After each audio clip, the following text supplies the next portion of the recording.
வணக்கம். நீங்க ஒரு தொழில் பண்றீங்கன்னா, இந்த ஜிஎஸ்டி ரீஃபண்ட், அதாவது பணம் திரும்ப வர்றது, இதெல்லாம் பரிச்சயமான விஷயமா இருக்கும். ஆனா சில சமயம் இது நாம நினைக்கிறத விட கொஞ்சம் சிக்கலா போயிடும் இல்லையா? இன்னைக்கு இந்த ரீஃபண்ட் விஷயத்துல உச்சநீதிமன்றம் ஒரு முக்கியமான தீர்ப்பு கொடுத்திருக்கு. அத பத்தி தான் கொஞ்சம் ஆழமா பார்க்க போறோம்.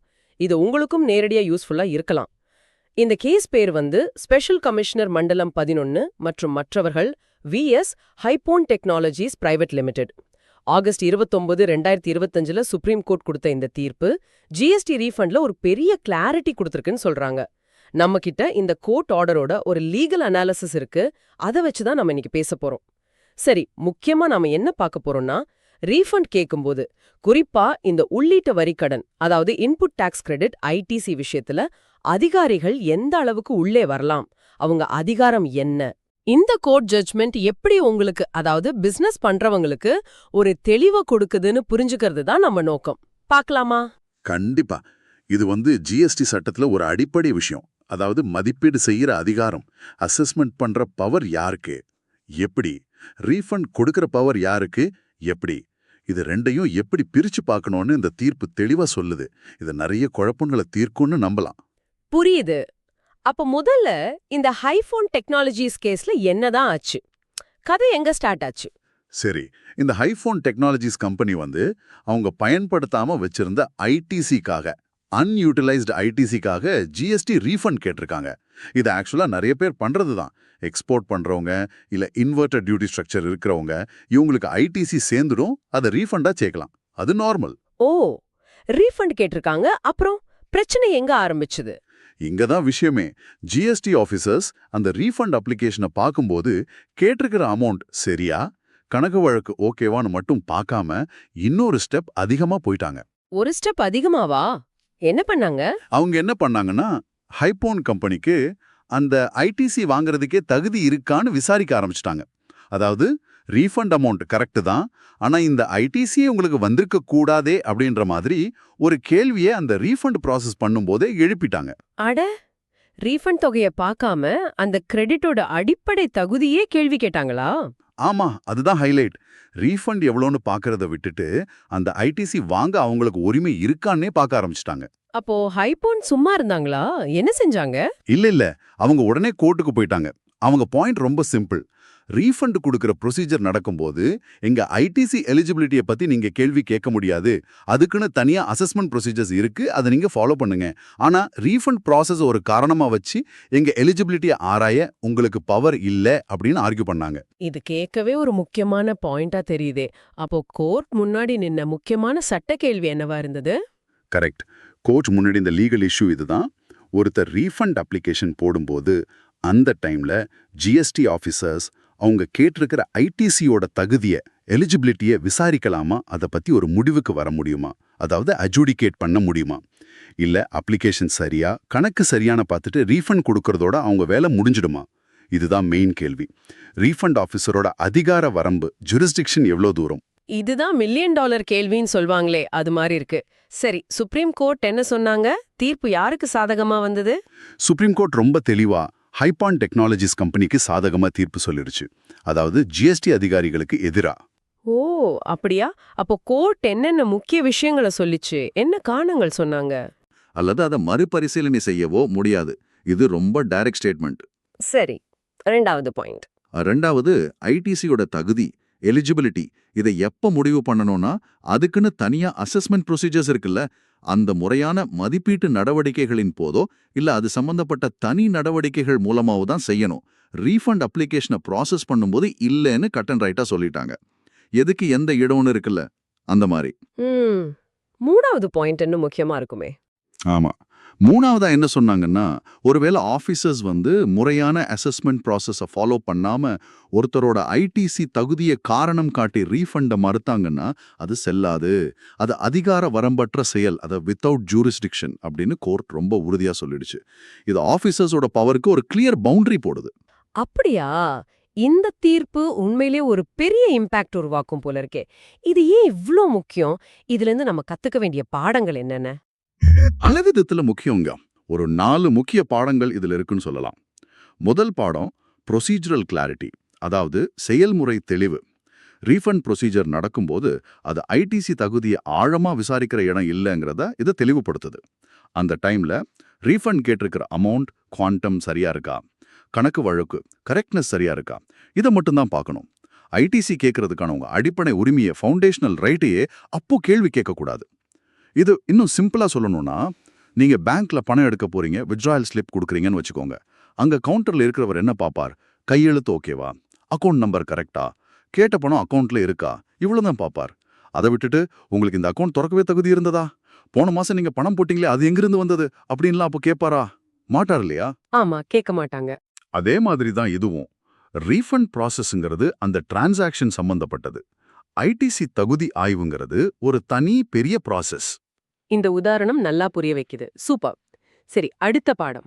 2வது பாடம், சரியான வழி பின்பற்றணும். Following correct channels. ஒருவேளை ஆஃபீஸர்ஸ்க்கு உங்க ஐடிசி மேல சந்தேகம் இருந்தா அவங்க சும்மா விட்டுருன்னு அர்த்தம் இல்லை. அவங்க என்ன செய்யணும்னா, அதுக்குன்னு ஜிஎஸ்டி சட்டத்துல வழி இருக்கு. உதாரணமா செக்ஷன் 73 அல்லது 74 இந்த பிரிவுகளின் கீழே நோட்டீஸ் அனுப்பி தனியா ஒரு நடவடிக்கையை, செப்பரேட் ப்ரொசீடிங்ஸை ஆரம்பிக்கணும். அந்த ப்ராசஸ் மூலமா உங்க ஐடிசி தகுதியை அவங்க விசாரிக்கலாம், கேள்வி கேட்கலாம், ஒரு முடிவுக்கு வரலாம். இந்த செக்ஷன் நம்பரை 73, 74 நீங்க ஞாபகம் வச்சுக்கிறது நல்லது. ஏன்னா டிமாண்ட் நோட்டீஸ் எல்லாம் இதுக்கு கீழே தான் வரும். ஓ, அதாவது சந்தேகம் இருந்தா கேளுங்க, ஆனா அதுக்குன்னு ஒரு வழிமுறை இருக்கு, அந்த வழியில கேளுங்கன்னு சொல்றாங்க இல்லையா? அதேதான், கரெக்டா சொன்னீங்க. 3வது பாடம், இது உங்களுக்கான பாதுகாப்பு, டாக்ஸ் பேயர் ப்ரொடெக்ஷன். அதாவது உங்கள மாதிரி பிசினஸ் பண்றவங்களுக்கு இது ஒரு பாதுகாப்பு மாதிரி.